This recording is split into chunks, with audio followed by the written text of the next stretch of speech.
Kalaboso ang dalawang sospek na pinaniniwalaang tulak ng droga at nasabat ang mahigit 400,000 piso halaga ng shabu sa isinagawang operasyon sa Caloocan City. Alamin ang balita mula kay Police Corporal Abigail Rojas.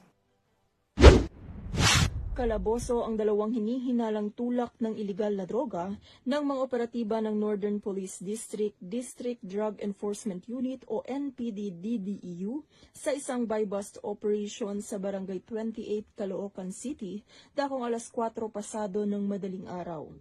Kinilala ng pulisya ang mga nadakip na suspect na sina alias Tetong, 34 na anyos, residente ng Tondo, Manila at Tonton, 41 anyos, isang tricycle driver mula sa Maypaho, Caloocan City.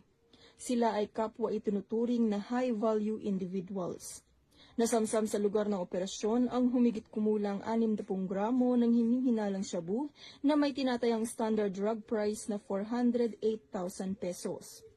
Mahaharap ang mga suspect sa kasong paglabag sa Section 5, 11 at 26 ng Republic Act 9165 o ang Comprehensive Dangerous Drugs Act of 2002. Mula dito sa Metro Manila, ako po ang inyong PNN correspondent, Police Corporal Abigail Rojas. Alagad ng batas, tagataguyod ng Balitang Pulis.